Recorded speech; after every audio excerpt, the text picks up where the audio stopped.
This is Trend Following Radio, where great thinking comes alive. Nobel Prize winners, legendary traders, best-selling authors, and the pros that know what drive us irrational human beings. I am your host, Michael Covell. Not filtered, raw, honest.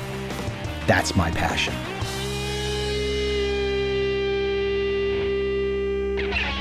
I got to give my guest today credit for the title of his new book, Ruthless Consistency. When you hear that title, before you even know where my guest goes today, you say to yourself, ruthless consistency. And damn it, we all know, even if we don't know my author's exact definition of it yet, we all know when we hear that title, ruthless consistency, we know that's the secret. Or, there's lots of secrets to success, but that's a damn important one. And we all know it in our gut. My guest today is Michael Canic, and he is the guy that is pushing ruthless consistency. Look, if this year has taught us anything, the year of COVID, it's turmoil out the wazoo. Today, if there was ever a need for focus, alignment, and execution, it's now. But all of this starts with commitment. Your commitment. Whether you are the leader of a team or you're leading yourself, you got to have the right commitment. Because if there's no commitment, there's no ruthless consistency. It starts with you. And this is one of those conversations I love because I like to find out about the individual, about the author. I want to have a conversation. And I tell this to my many guests that I have on this show. Have a conversation with me. And if people like you, if they like where you're coming from, they're going to check your book out. That's just life. That's reality. Now, a lot of people don't know that, but it's true. And Michael is one of those interesting guys where I'm sure you're going to say, damn, I better check his book out. He's just a cool guy. I like how he thinks. Without any further delay, let's jump right into my guest today, Michael Canic.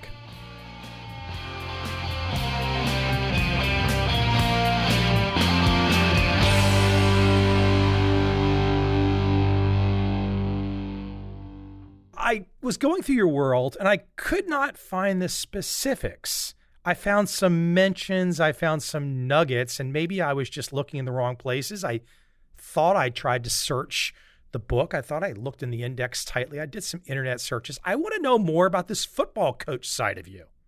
Well, I went to university in Canada, University of British Columbia in Vancouver. After playing football there, I ended up coaching while I was doing my grad studies. Is this American football or just regular football as the world knows it? No. This is American football. Canadian football, but yeah, this is blocking, tackling, running, passing, all that kind of thing. And we would play games down the West Coast. We'd play non-conference games into California and Oregon and Washington. It would be like a Division II level. Connect some dots for me. How did this start to play across your life? I saw the one thing that was great. This might be a great jumping off point. I think this is in your book. And you talked about, again, just a great place to jump in with you. You talked about a situation with a kicker, comparing Bruce Arians, the coach of the Buccaneers. They're still called the Buccaneers, I think. Everyone changes their uniforms these days. And Pete Carroll of the Seahawks. And I thought it was interesting. I know a little bit about both coaches, probably know a little bit more about Pete Carroll. And I know Pete Carroll's kind of a rah-rah guy, and I think all the players love him, and he's kind of a players kind of coach. And Arians, I believe, is a little more old school, a little more kind of stiff upper lip guy and probably dress you down. Why don't you run with that story? Because I think it's a great place to kind of get into your world. It was an interesting game. It ended 6-6, and how many NFL games end 6-6? Both kickers missed field goals in overtime that could have won the game.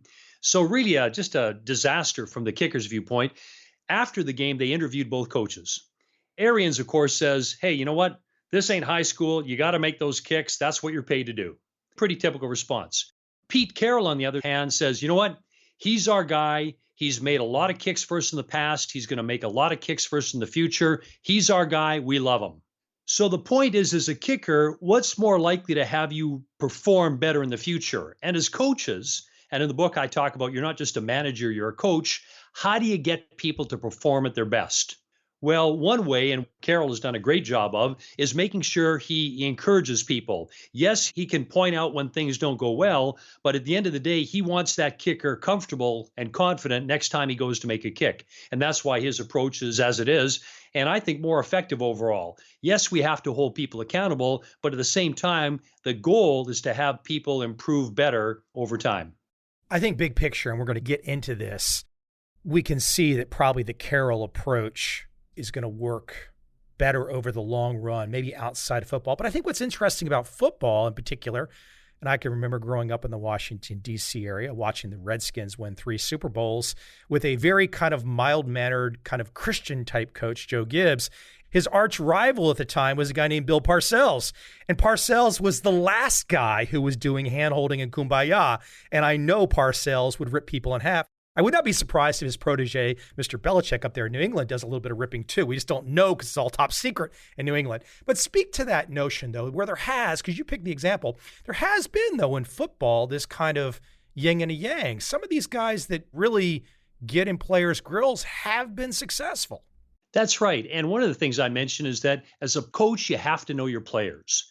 The golden rule of coaching is that different approaches work for different players at different times for different reasons.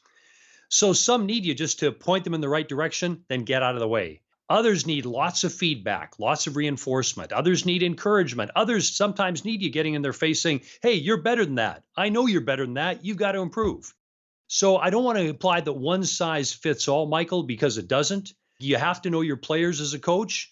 And as a general rule, if we encourage the spirit as well as giving people good feedback and guidance and direction, I think overall we're more likely to get more people aligned with what we want to achieve. But it's not an all or none thing. Let me take you back in time. You mentioned at the top of our conversation, I brought it up, and then you said, well, gosh, did you know, Michael? And that's Daniel Kahneman, the Nobel Prize winner, prospect theory, whatnot. Take me back in time, because obviously you must have known him well before that happened. When I was doing my doctoral studies, I studied with Kahneman. He was developing his work and his theories, had published prospect theory and was continuing his work in that area. And it fascinated me, the idea of psychological incentives and disincentives. How we judge things is not based on their objective reality. So in economics, we have this myth of the rational actor. But what Kahneman showed is that our psychological world trumps the objective world. And in prospect theory, for example, he talks about how the pain of a prospective negative event weighs heavier than the gain of a prospective positive event. I've applied that over time in my work with organizational change, because when we're looking to change organizations, what do we focus on? How do we get people's buy-in? How do we get them to want to do this? How do we focus on what's in it for them? Well, I find what's more effective is first to remove the disincentives. Focus on why people don't want to change first, instead of just focusing on how can we get people to change. Specifically, what's a big reason people don't like to change? It's fear. Fear of the unknown, fear of uncertainty, the prospect of something negative. Will I like this? Won't I like this? Will I be good at it? Won't I? Will I be more secure in my job? Less secure? All these negative things, perspective things, go along with change. The point is, as leaders, if we want to change our organizations, let's look at the reasons people don't want to change, deal with those before just jumping on to how do we get people to change.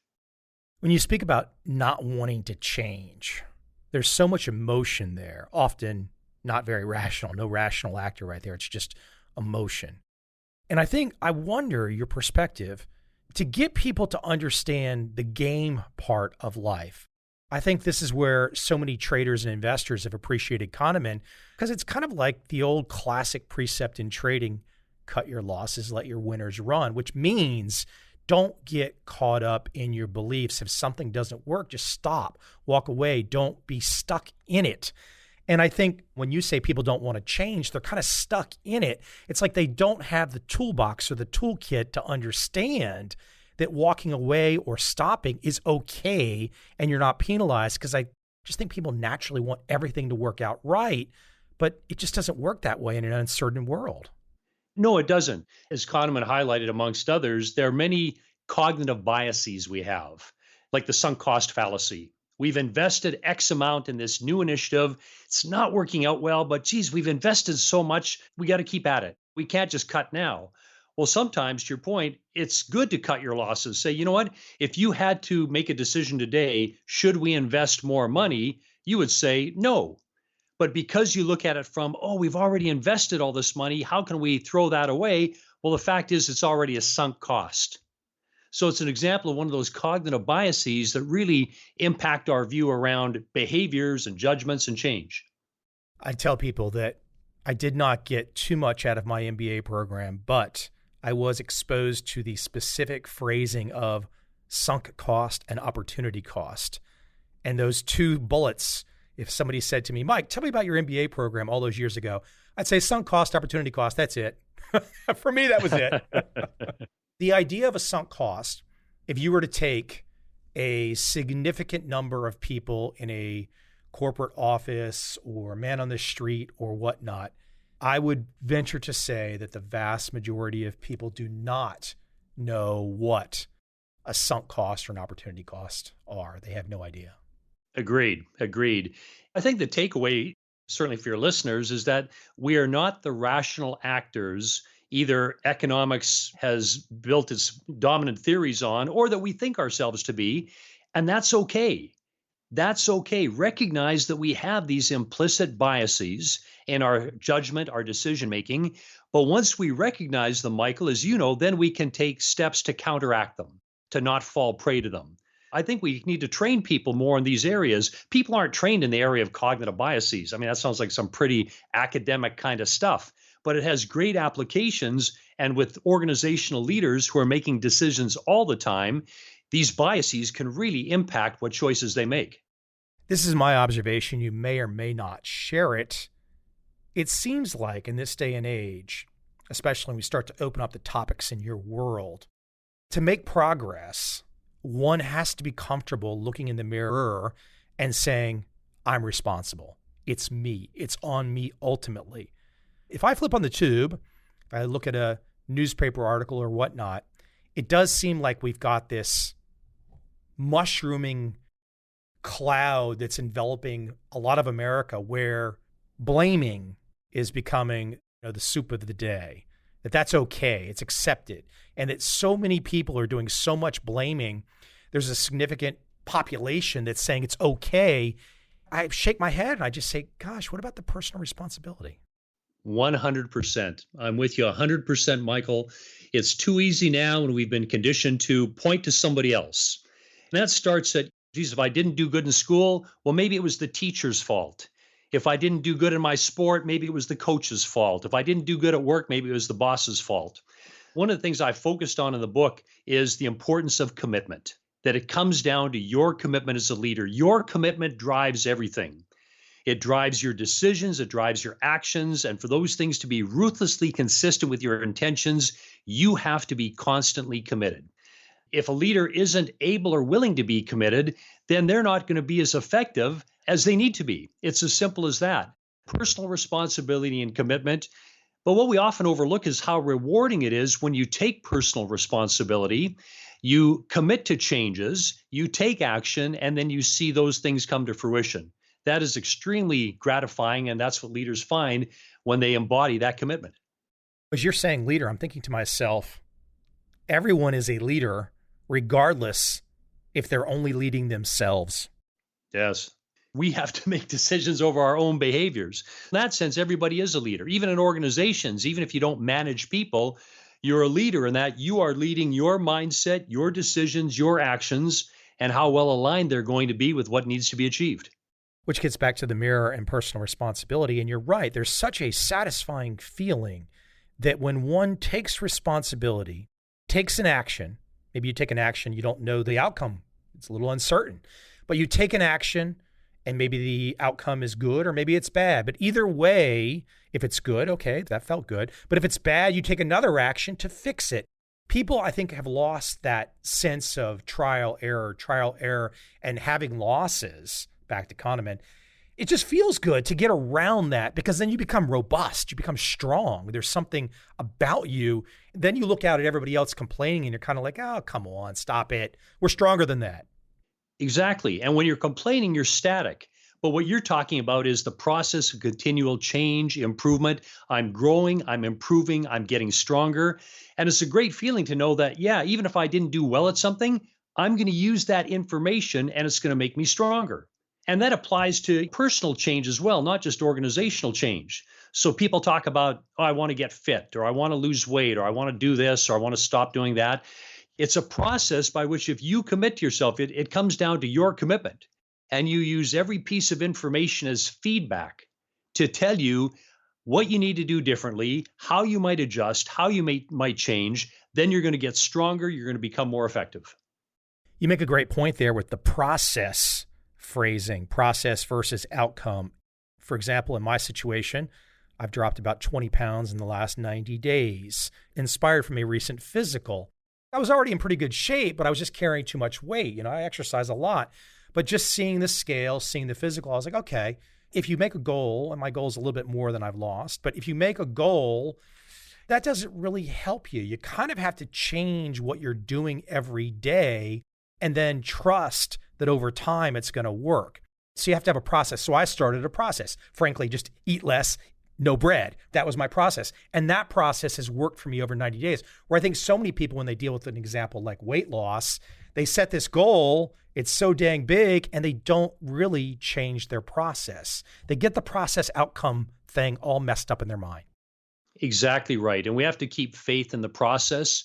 And you'll hear great coaches talk about that more and more. They say, don't worry about the win or the loss. Worry about what you are doing, what you need to do every play, what you need to do every down or every at bat or whatever to make sure you're doing what you need to do. You're learning, you're improving. Focus on that. And then the team results will take care of themselves. Process, absolutely. At the same time, we want to be what I call process focused and results driven. We're driven for results, but we're focusing on the process to achieve the results. You can't necessarily control the results. Exactly. But you can control yourself. You can control process. One of the things you mentioned, Michael, I'd like to build on, you said going to a physical is what triggered you on this weight loss. Well, often it's a triggering event that causes us to change. One of the things I talk about in Ruthless Consistency is that in the absence of a triggering event, you have to find that or you have to create it. If the pain isn't facing you, you've got to find the pain, the prospective pain if you don't change, or you've got to create the pain that will happen if you don't change, one or the other. Having that sense of impending pain as well as impending gain, it's the combination of those two things that often leads us to change. Before I keep pushing you deeper into our conversation, I want you to tell me a little bit more about you. You've done something that's interesting. I know just the headline here, so I'm going to explore more. I want to know some detail. 40 countries, is that the number? Getting close to 50 now. 50. Yeah. Wow. Okay. What parts of the world? Give me the rough sketch, kind of like Where's Waldo? Give me the line, the thread running. I'm assuming Europe, you're going to Asia, South America, Australia, New Zealand, parts of Africa, Middle East. Where have you not been? Well, it's a big world. There are many places I haven't been, but I can tell you from early on, my wife and I shared this passion for adventure. Just the idea of being able to explore different cultures and different places. For example, when we went on a honeymoon, we honeymooned in Ecuador. Now, who goes to Ecuador to honeymoon? But what we wanted to go to Ecuador for was, in a relatively small country, you get the Andes, you get the Amazon, and you get the coastal areas. We had a chance to spend time in all three of those. South America, a number of countries, Africa, Lesotho, Zimbabwe, South Africa. We've been to Saharan Africa, a lot of Southeast Asia. Oman in the Arabian Peninsula is a fascinating place as a country. Of course, many European countries. It's fascinating. And I'll tell you what I always ask people when I travel, I like to ask them about their work. What do you do? What do you like about your business? What don't you like about your manager, your boss?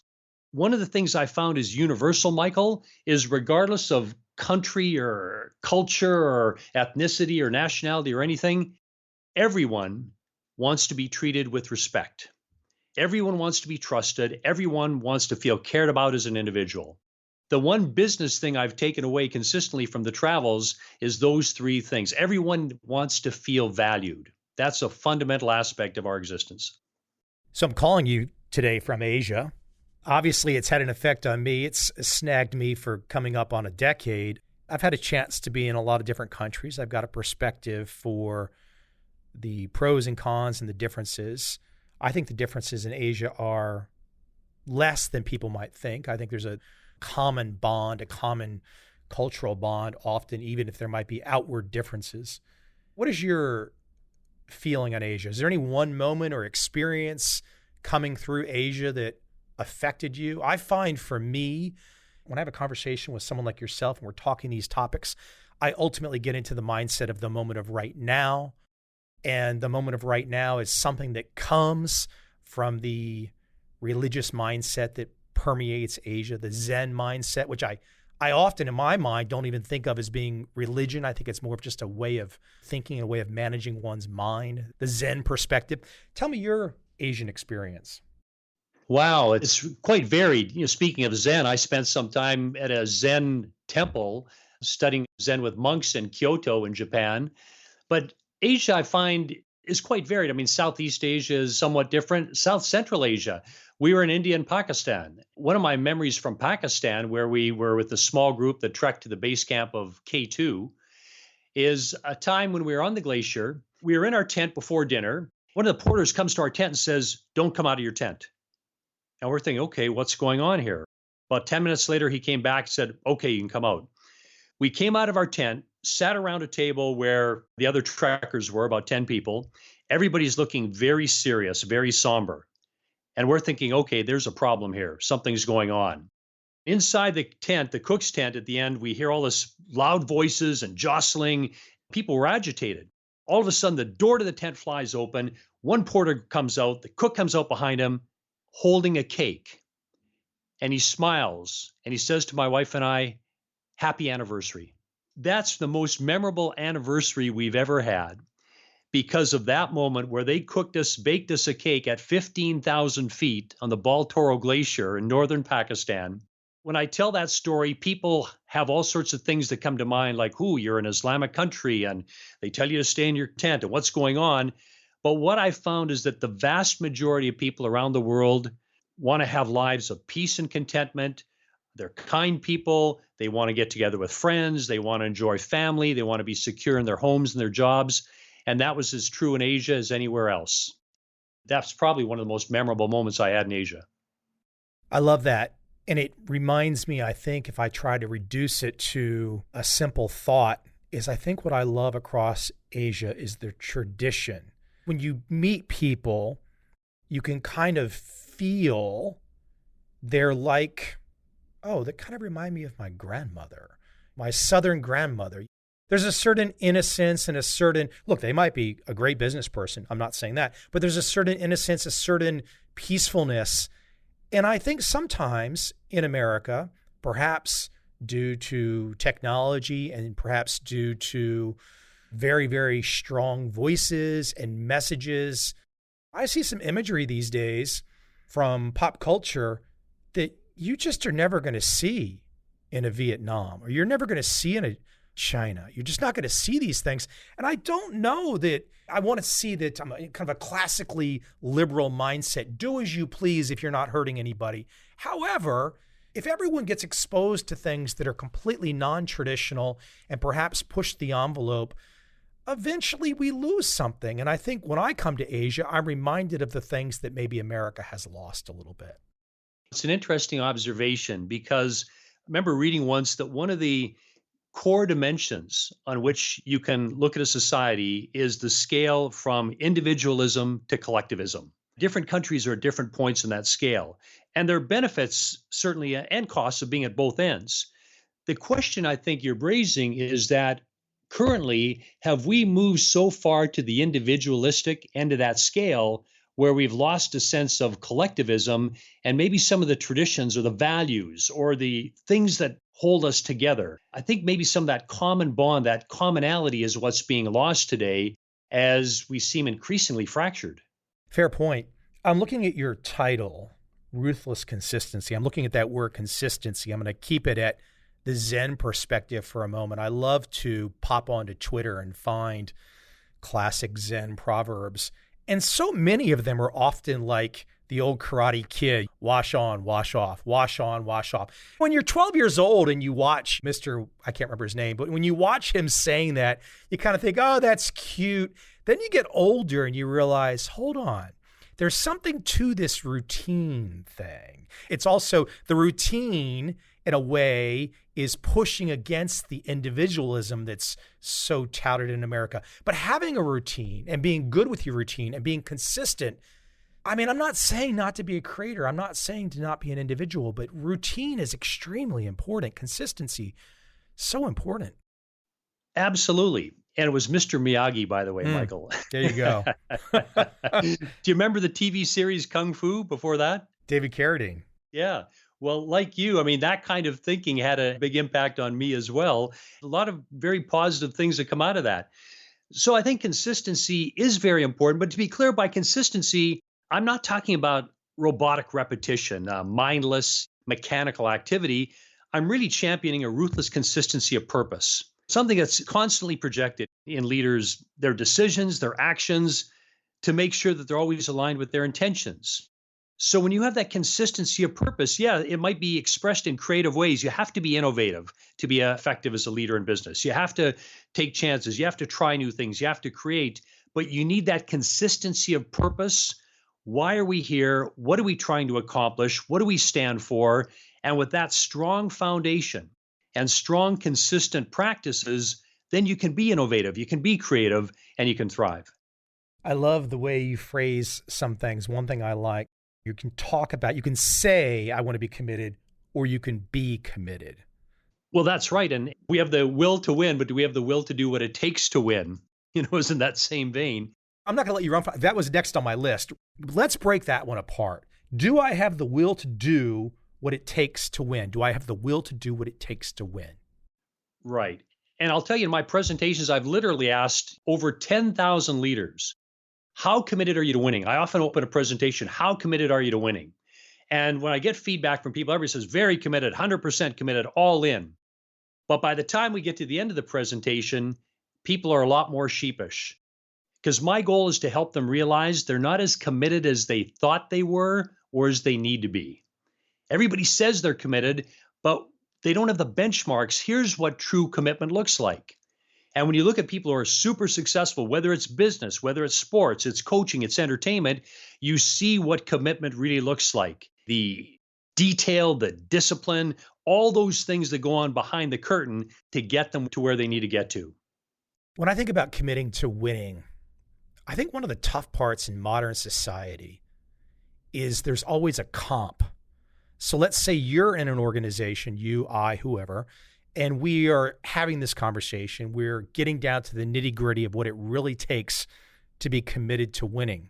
But then over the horizon, we look to an example that might be in the news. And I'm not being political here at all, but it's been in the news, and forget the current incarnation of its talk in the news. But let's think about the Seinfeld example with Newman and the post office. I mean, everybody knew 25 years ago that Jerry Seinfeld and Larry David, they made essentially billions of dollars by poking fun at something that everybody knew was inefficient and just doesn't do what it's supposed to do. And gosh, it loses billions and billions of dollars each year. I really think this is a struggle in modern life where you might be working on yourself, you might be working inside your organization, but then you look across the hill and there's some other operation that's got a protective moat around it and doesn't really have to change. They've got a big voice in the conversation, but everything they do is the complete opposite of what you state in your work. Yeah, by across the hill, you're talking about a competitive organization, Michael? A competitive organization, or frankly, any organization, even if I'm not in the FedEx or UPS business, if I'm just anybody and I look across the hill and I see something like the United States Post Office and a completely inefficient money-losing operation, but it doesn't have to change. I'm just picking on that one example, but there's a ton of other examples we can see in modern life where they never change, but they have a voice and they have a position in society. But then on the other side, people perhaps in the private sector or whatnot, they do have to go down your path of being ruthlessly consistent. Right. And I think the thing is to really be honest with yourself and for leaders to be honest with themselves. How committed am I to winning? And if you're not that committed, or if it's not important that you're that committed, at least be honest with yourself and with your people. Don't point to the moon saying, we're going to fly to the moon, we're going to be number one, we're going to do this, we're going to do that, if you're really not willing to do what it takes. Again, that's the difference between the will to win. Yeah, I want to win. I want to feel like I'm a part of a winner, versus the will to do what it takes to win, which often means doing what you don't want to do and you don't like to do, but you have to do if you're going to be successful. So consistency is just being honest with yourself. Am I willing to do what it takes to win? If not, that's okay. Just don't tell people that you are and then undermine that by not following through. I guess in bringing up my example, though, you almost have to put the horse blinders on and not pay attention to what the other people are doing, the other voices, the other things. Even if they control a dominant place in society, even if they have a big voice, if they're not being ruthlessly consistent, they're not, that shouldn't be affecting you. You have to do what's right based on what you know. You can't let the other distractions hold you back. Exactly, because ultimately, all we can control is ourselves. So it's up to us to decide, what do I want to stand for? What do I want to do? I could frustrate myself to no end looking over and seeing, well, why aren't these people committed? Why isn't that organization committed? Why aren't they doing? Basically, all we can do is make decisions for ourselves and the intent of being role models for others. For those who see what we're doing and they like what they're seeing from that commitment, at the same time, hopefully we can inspire them. I have to imagine, like many people, your world has changed this year. Something's changed. When you work with so many leaders, talk with so many just regular folks, how is your world, your thinking, your messaging, how does that shift now that we're in this shift? And we don't even know what this shift is that we're in right now. We just know it's kind of like to me, it feels like a splitting atom. Like each day you turn on the tube, you don't know what to expect. How do you get people to develop a consistent mind frame, a ruthlessly consistent mind frame, when they're kind of feeling every day like what's going to happen next? And gosh, we're not even close to an election yet. Well, what we have to be consistent with today is compressing the cycle of getting information, processing it, making decisions, and taking action. The days say of the 5-year strategic plan, geez, we don't know what's going to happen 3 to 5 months from now, Michael, much less 3 years. So what I'm really telling my clients is we've got to look at a much shorter cycle. We've got to compress that strategy cycle. And the thing we have to consistently do is to get new information as it comes in and be agile enough to adjust if things are going in a different direction than what we anticipated. The consistency comes in being very consistent in that quick cycle strategy. Take action, get feedback, see what's happening in the environment, adjust, and then take new action. Take me back to Japan. You brought that up, and now my mind is back there. You were in a monastery? You were studying? Yeah. So part of our trip to Japan is I spent some time in a Zen temple. It was 5 days in a Zen temple where basically you get up early, you're doing errands, you're meditating, studying, and you had to stay silent for most of the day. It was a great way to your earlier point, just with a calm mind and a clear mind, experience reality. It's hard to describe if you haven't been through something like that or you haven't insights into that as you have. But it was a great experience and very insightful. And it just forces you to realize we don't have to be rushing all the time. We don't have to be racing. We can choose to do that, and we can choose to be in control, punctuate our lives with those moments of still silence, regain focus, regain control. I loved it. Tremendous experience. I loved it. So is it kind of an environment like Kyoto or something like that? An outdoorish type place, or? Yes, it was just outside of Kyoto. So there were rooms with the rice paper walls we would stay in. It was largely outside. So they do a lot of gardening. They grow their own vegetables and sell it into the town. So it's just outside of Kyoto, which, as you know, is a beautiful city in itself. We do errands outside. So to give an example of focus, one morning I had an errand for 3 hours. I had to clean the garden in 3 hours. Well, the garden, Michael, was 6 feet by 6 feet. And when they say clean the garden, it wasn't pick up if you see a leaf or something. No, it was get down on your hands and knees. Every speck, everything that wasn't perfect with what should be in that garden had to be removed. And I love that story because the level of focus and detail to try to achieve perfection in something that you can't ultimately be perfect at. Before I came to Asia, I'm sure I would have been one of these, as a former baseball catcher in America, I would have been one of these folks that would have heard one of these stories and would have been like, that guy Michael, he's off on some kind of eat, pray, love, hippie adventure. What's he doing? Kind of bunch of silly stuff. I don't want to know about that. That doesn't affect my life. Let's go. And then you get a little bit older and you get exposed to some things and you realize it might not be for me every day. It might not be something that I would want to be involved in every day. But when I see it and I experience it and I'm around those types of people or I'm around a temple or whatnot, there is something. I don't know how to describe it, but there's something that just grabs you and calms you down immediately. Doesn't make a difference what country you're in. It's like literally, it could be the more androgynous skinny Buddha, or it could be the fat Buddha. Whatever Buddha you encounter in Asia, something happens to you, doesn't it? It's really amazing. Absolutely. There's so many physical environments as well, whether that's, think of Japan, Mount Fuji, or Southeast Asia, where it's just that humidity and jungle-like. The mountains of South Central Asia, there's definitely a sense of place that's very powerful. Yeah. You're a sushi fan too, yeah? Oh, sushi paired with a nice cold sake, that's my dinner. Yeah, I think if I was given unlimited budget and said, okay, you get to eat at a different place every day for the next year, 5 years, 10 years, what city are you going to? I just don't know how Tokyo doesn't win that conversation. Oh, yeah. Tokyo's got a great city for food, great city for sushi. Many listeners might not recognize, and you'll know, Michael, is that sushi served in Japan is very different from the sushi here. You're not going to see so much of this deep fried stuff smothered in sauce and things. It's much purer, the sushi in Japan. Yeah. I mean, if you get talking with those guys or go catch an Anthony Bourdain episode or whatnot, you're going to find out they spend as much time on the rice in nigiri as they do on the piece of fish. Absolutely. Absolutely. And I love that about the Japanese mindset, just that attention to detail. Things can be very beautiful in a very kind of restrained way, a subtle way. Let's take it back to something in the beginning of this conversation as we wind down. And I want to go to failure again, a little bit more on failure. It's a really tough concept to get people to understand. You look at a guy like Jeff Bezos, and he will openly say this. He'll say, yeah, okay, I've done pretty well.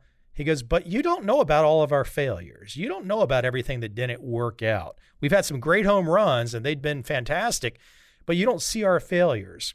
And I do think this mindset of taking the loss and letting your winners run right in your headspace, boy, it's something we just don't do enough of getting people to understand. Because once you understand that failure is okay and you can take some failure because you got to try, you got to experiment, then it becomes like a challenge. And it's like, okay, gosh, if I give a little creative juice over here on something that I don't know that is going to necessarily be successful, but if I try it, even if it fails, I can still be okay. I'm not going to get yelled at by the boss, or I'm not going to beat myself up if it doesn't work out.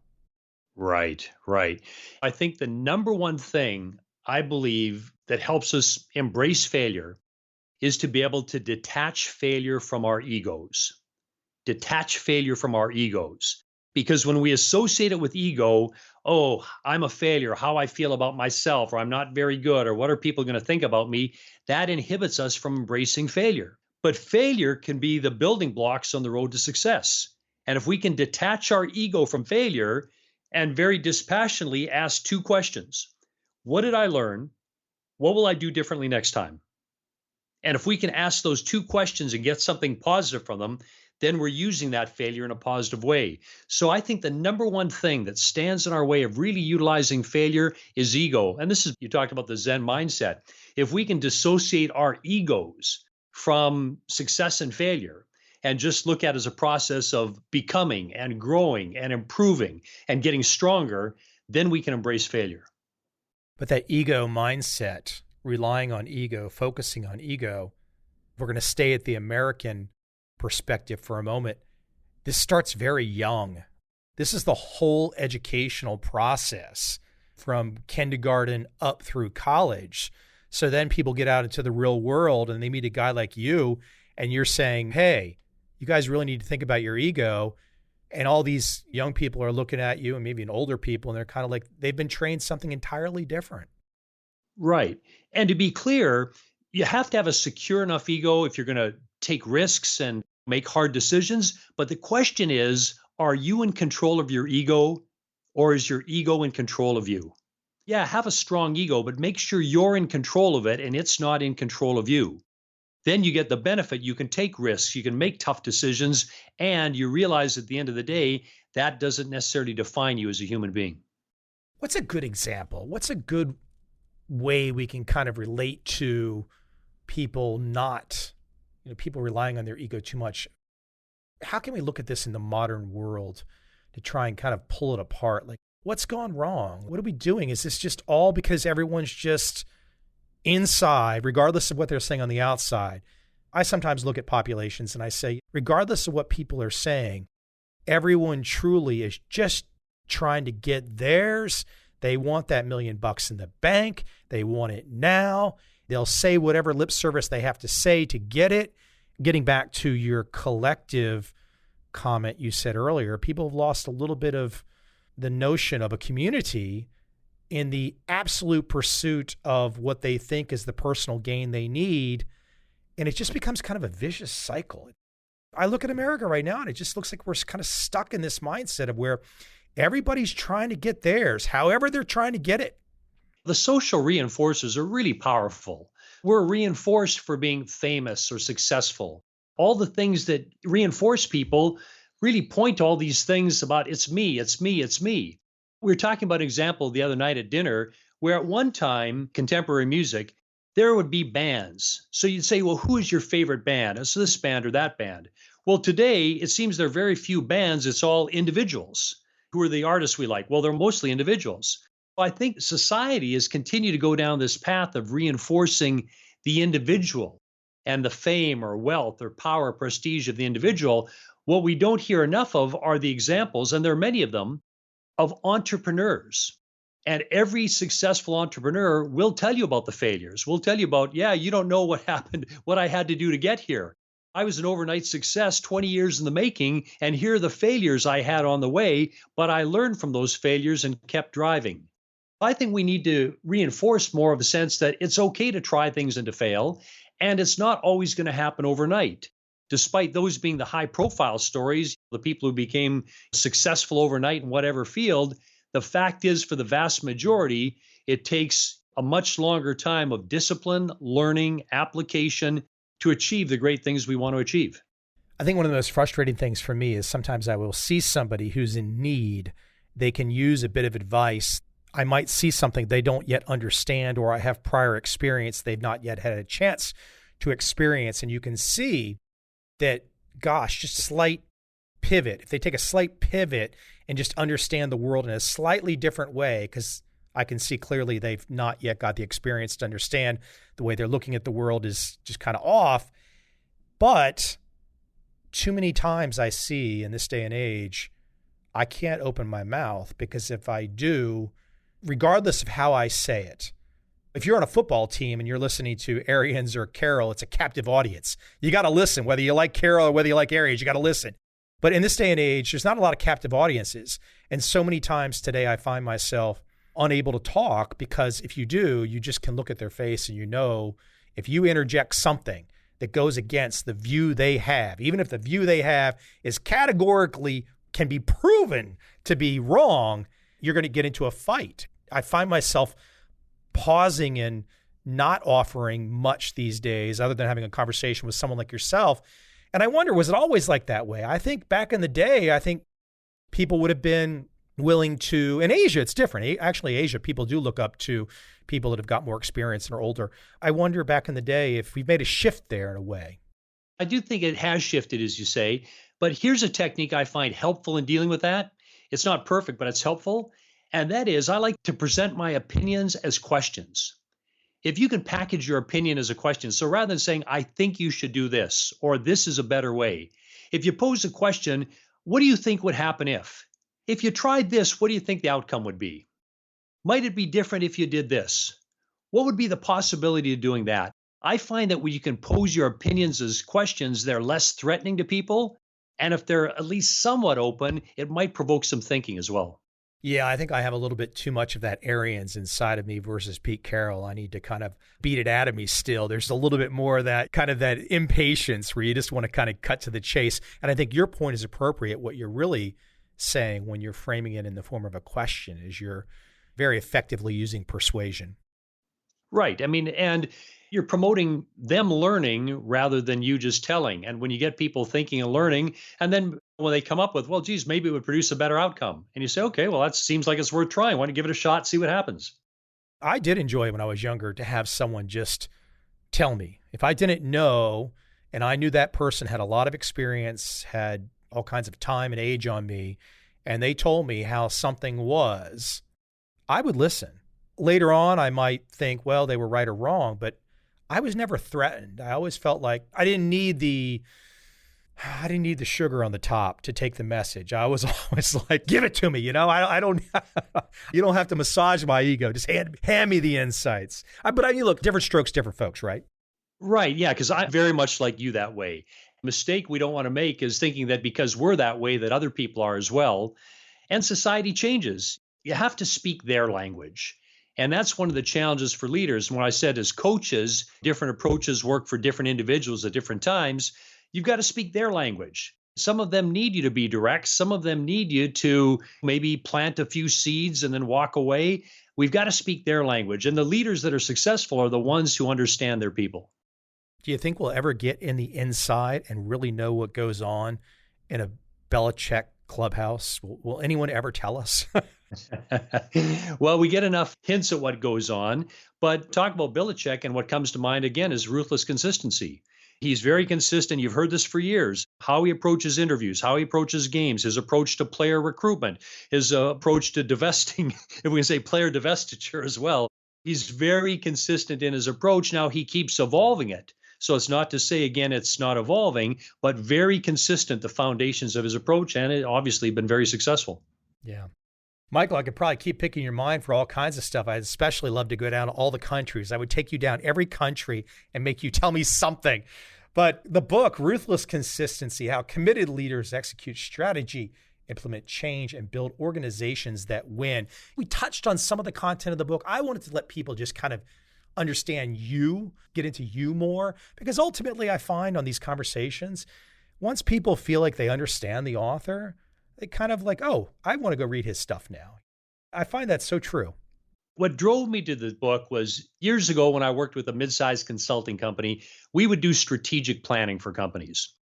And we'd spend a few days with them, take them through a process, everybody be amped up at the end. We'd go away, mission accomplished, but then they'd invite us back the following year. They'd say, help us with our plan this next year. We'd say, okay, what got accomplished? Well, the reality was not a lot got accomplished. And I thought, this is a joke. It's a waste of time, money, and effort. Why so much failure? So that got me thinking is, why did things fail?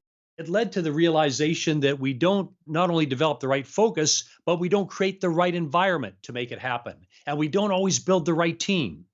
So what Ruthless Consistency is about is, how do we develop the right focus, create the right environment, build the right team, and how do leaders have the right commitment that drives all of it? And then leaders who do that are leaders whose organizations win. That was really the impetus for the book. People will have to go dive in. Michael, is there a website you want to direct people to? Where can we send everybody to? Where can they find you if they want to reach out? makingstrategyhappen.com. makingstrategyhappen.com. Very intuitive with what I do, the work I do. You'll be able to see the book there. You'll be able to see a bit more about myself, the consulting work we do, the speaking work we do. It's all at makingstrategyhappen.com. Michael, thank you for taking some time. I enjoyed the conversation. This has been tremendous. I've really enjoyed just not the standard conversation. I like the different channels and paths we've gone down. Really appreciate it. Thanks so much, Michael.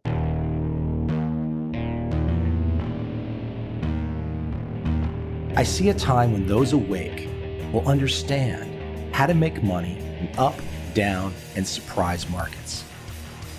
Whether new trader or experienced, college student or financial advisor, protecting against a crash or just trying to make a lot of money, trend following offers everyone an answer in uncertain times. To get started immediately, send me an email, michael@covel.com. I will send you the right trend following steps to take along with my free video. But if you want to buy and hold, trust the government and trust Wall Street, this is absolutely not for you.